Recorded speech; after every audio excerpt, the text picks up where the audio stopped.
Chapter 8 Survey. Survey, noun, a series of questions that investigates the opinions or experiences of a group of people. Jessie was irritated. The color photocopier in her mom's office wasn't working. At least it wasn't printing color copies. A yellow light blinked, telling her that one of the color ink tanks was empty. To Jessie, this was a tragedy. The wings of the butterflies were supposed to be bright blue. The hearts were meant to be red. The delicate centers of the daisies were colored a buttery yellow. In disgust, she punched the copy button and printed out 27 copies of her survey in boring black and white. Then she packed the special survey box she'd made into her backpack and walked out the door. On the playground, she stayed apart from the others, waiting for the bell that would signal it was time to line up. Megan, of course, was late as usual, and Jessie didn't know if the other girls were mad at her too. She decided not to ask them. Evan had explained this to her.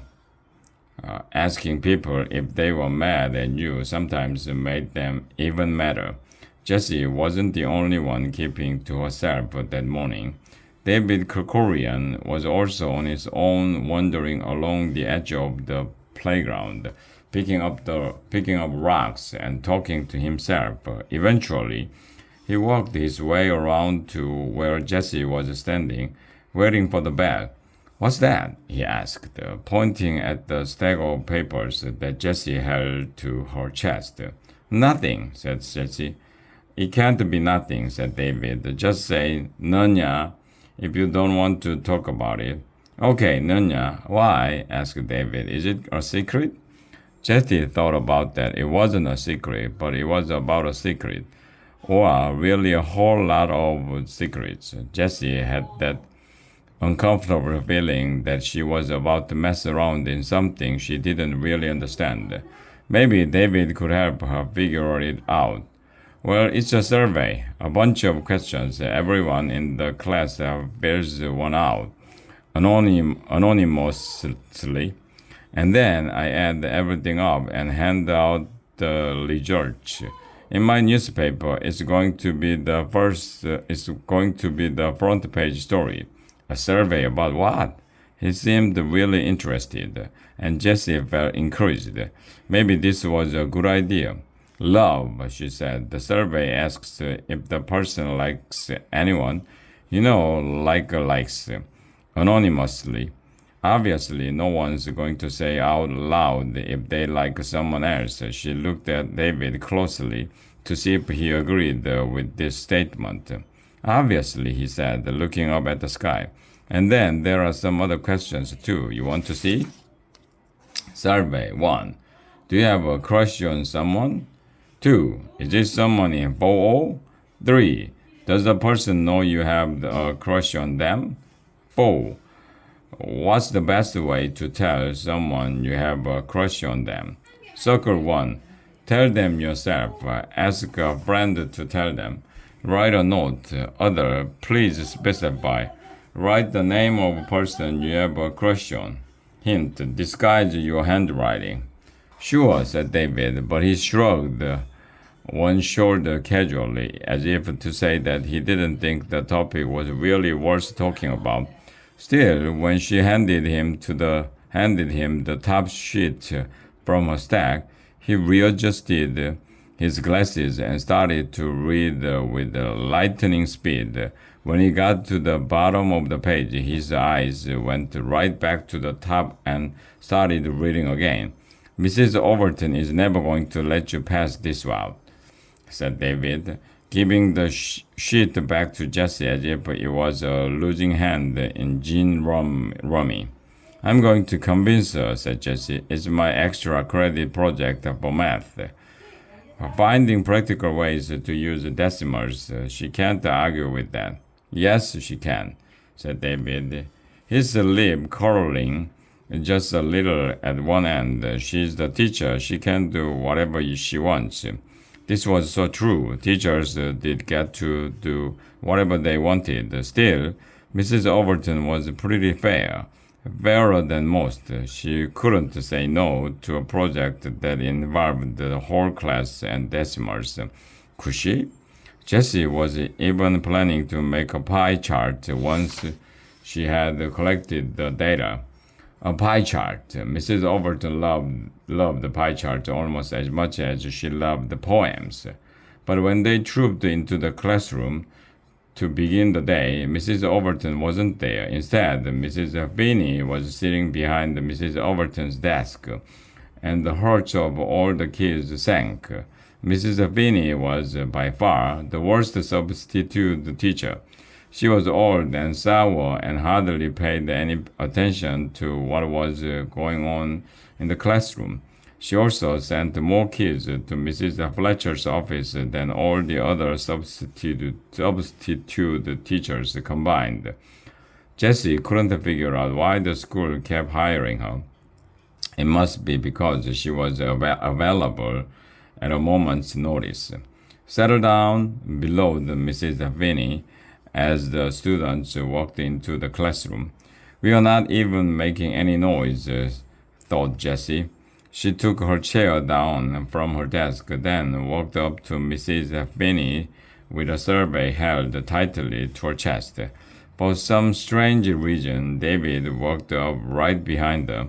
Mrs. Finney, I have something I need to pass out to all the kids. She held up the stack of papers, but didn't turn them around. What is it? Just then, the ding-a-ling of a cell phone was heard coming from behind Mrs. Overton's desk. Mrs. Finney immediately moved to retrieve her phone from her enormous handbag. An extra credit project, said David, for math. How long will it take? Said Mrs. Finney's eyes were on her phone, reading the screen. Oh, for Pete's sake, she poked at the phone a few times, but this didn't seem to improve her mood. Less than 5 minutes, and I guarantee everyone will be quiet and stay in their seats the whole time. All right, be quick. I need to take this call, but I'm right outside in the hallway, so no monkey business. And don't think I don't mean it.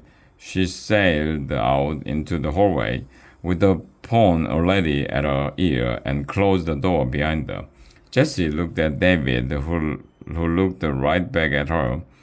Their eyes seemed to say, this was just too easy. Okay, everybody, listen up, said Jessie in her best in-charge voice. I'm doing an extra credit project. Dweb, shouted Paul, but he said it jokingly. During the course of the year, the kids in 4O had gotten used to Jessie. Sometimes she was a bossy pain in the neck, but at other times she had good ideas, different ideas, like the time she got the whole class to create a courtroom on the playground, completely with the judge and jury and the verdict. Jessie was almost never boring. It's a survey, she said, ignoring Paul.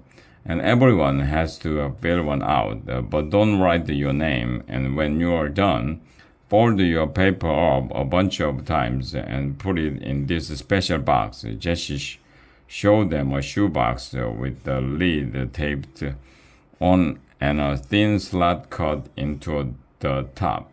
Once a paper went through the slot, there would be no way to get it out without cutting through the cardboard. While she was talking, Jessie was handing out the papers, one on each desk, face down. Tessa was the first to talk. I'm not answering this. Me neither, said Paul. Megan raised her hand. This is kind of private stuff. Jessie started at her and tried to figure out whether Megan was still mad. Then she looked around the room. A lot of kids were shifting uncomfortably in their seats. No one had written a single thing on the survey. Why were they against this? It was just a survey, and it was anonymous. Jessie couldn't see what the big deal was. She looked at Evan. He was leaning over the top of his desk, his head resting in his hand, staring at her. He gave just a little shake of his head, as if to say, What are you doing now, Jess? Then David said, don't you want to know? Know what? Asked Ryan. Know what everyone else is thinking. About boys and girls and love.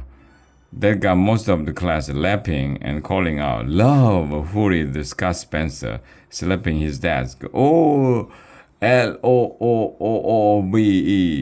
What's so funny about love?" asked Megan. "Love is a good thing." "Yes," said Sally.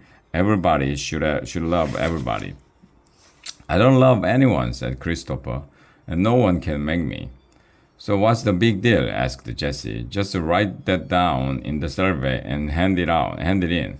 "No way. What if I'm like, the only one?"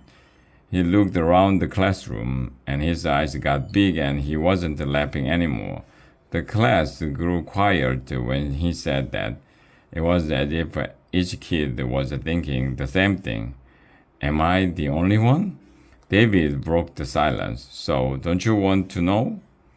"It should only take a couple of seconds," said Jesse. "But we've got to be quick because Mrs. Finney is going to come back any minute, and I guarantee she won't let us do this survey." If there was one thing that untied the kids in 4 at the moment, it was their dislike of Mrs. Finney. "Just do it," said Megan, and she began to fill in her survey. "Yeah," said Evan, "do it." Everyone started writing, and then a competition broke out over who could fold the paper the most number of times. 6 was the best anyone could manage. Jessie quickly filled out a survey herself. Her answers were easy. No idea. She stuffed hers in the box along with everyone else's. "Hurry up," said several of the kids as Maddie Garber, the last one, slid her paper into the sealed-up shoebox. Jessie pressed the shoebox to her chest. "I solemnly promise that I will guard this box with my life for the rest of the day. I will keep it with me at all times, and I will report the result to you on Monday, Valentine's Day." "She's coming!" shouted Jack, who had peeked through the glass of the door after sharpening his pencil. Mrs. Finney walked in and found the entire class of 4 seated silently at their desk, all eyes staring at her expectantly. "Well, I guess we can get started now," she said, as if she'd been waiting for them instead of the other way around. "Hopefully, Mrs. Overton will be back after lunch. She had to take her cat to the vet." "Langston?" said Megan, looking around at the other kids in her desk group. Several kids started to talk, and Jesse's eyes couldn't help jumping to the laminated photo of Langston over the door with a speech bubble coming out of his mouth that read, "Be kind and do your work." "Quiet," barked Mrs. Finney. "Some kind of an emergency, I guess. There's no lesson plan." "I know that," she started glumly at Mrs. Overton's neat desk. "Oh, brother," thought Jessie. Mrs. Finney practically needed to be dragged through the day. "We start with the morning meeting," she said. "And then the poem of the day," added Evan. Jessie frowned. She'd been hoping they could just skip that and get right to math. "Poetry?" said Mrs. Finney, raising her eyebrows. "Well, I don't know anything about poetry." "It's okay," said Megan. "We will teach you." The class moved fairly quietly to the rug area and sat on the floor. After morning meeting, Sally turned the page on the easel to reveal the poem of the day. Mrs. Finney called on Ray to read the poem out loud. Told by Valerie Worth. When the flowers turned clever and earned wide, tender red petals for themselves. When the birds learned about feathers, spread green tails, grew cockades on their heads. The toad said, "Someone has got to remember the mud, and I'm not proud." There was a silence. Mrs. Overton had taught them to let a poem sink in before talking about it, but Mrs. Finney didn't know about that, so she was the first to comment. You see, that's what I mean. It doesn't make any sense to me. I'm just not a poetry person. Well, Jessie wasn't a poetry person either, but she thought it was pretty weak of Mrs. Finney to just give up without even trying. She looked at Evan. He was reading the poem again to himself, his lips moving silently, shaping the strange words.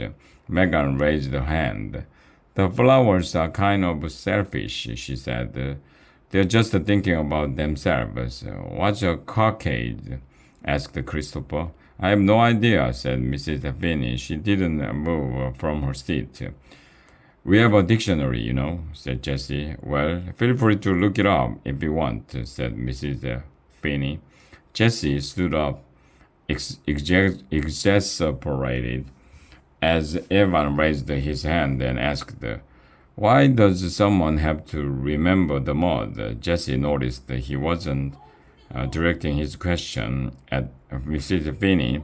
He was looking at the other kids in 4O. Sally answered, because mud is one of the things you take for granted. No one bothers to remember it, but it's important, at least to a toad. Toads love mud, said Molly. Hey, it's a love poem, said Tessa. A love poem for mud. And instead of laughing, the kids in 4 nodded their heads and agreed. It turns out you could even write a love poem about mud. A cockade is a fancy thing you wear on your head to show that you are better than everyone else, said Jessie, her finger still making the spot in the dictionary, the grown-up dictionary. Then Mrs. Overton kept on the shelf beside her desk. It's a sign of rank. She looked particularly at Mrs. Finney, but Mrs. Finney didn't seem to listening. She had her eye on a clock. At recess, Jessie carried the box of surveys with her to the playground and guarded it safely. 3 more days until Valentine's Day. Tomorrow, Saturday, and Sunday. Only 3 days to calculate the results of the survey and write her article. Kids kept wandering over to her on the playground. It was as if they were ants drawn to a big sticky spot of spilled lemonade on the sidewalk. They couldn't keep away. But as soon as the class went back inside, they forgot all about the surveys. There was something much more interesting on their desk. More candy hearts, and the messages on these were just as personal as the other ones. Mine says smart guy, said David, waving his box in the air. Hey, look, said Taffy Morgan. Mine says twinkle toes. And she held one foot to show the glittering shoes she was wearing that day. Jessie's heart said go get her on them. It was as if the heart was telling her to spring into action now that there was something to investigate. Obviously, Mrs. Overton hadn't put these candy hearts on their desk. So who had? Jessie whipped out her reporter's notebook and began to write down the names of everyone in the classroom and the messages on their hearts. As she made her list, she wondered, will there be more hearts tomorrow? David, smart guy. Taffy, twinkle toes. Tessa, nice smile. Ryan, slam dunk. Sally, kind kid. Jessie, go-getter. Adam, jobber catcher. Megan, b-ball pro. Michael, world traveler. Christopher, baloney king. Molly, the joker. Nina, spelling champ. Mrs. Finney didn't know the new rule about no candy in the classroom, but she did know her old rule about no noise in the classroom, and she promptly threatened to send all of them to the principal's office if they didn't pipe down and put a cork in it. She handed out math worksheets and said the first person to make a sound would miss lunch recess. Jessie thought that sounded pretty good. She'd rather stay inside where it was warm and work on her newspaper than go out on the playground and guard the survey box. So as soon as she finished the problems on the page, she got up to sharpen her pencil but wandered over to Evan's desk. He was hunched over his math paper with a scowl on his face. "What do you Hurch say?" Jesse whispered, pointing to the box that sat on the corner of his desk. The box was open, and a couple of hearts had spilled out. "Nothing," he muttered. He grabbed the box and tried to scoop up the two stray hearts, but accidentally knocked one to the floor. Jessie stooped down to pick it up, and before she handed it back to Evan, she quickly read what it said: "Be mine."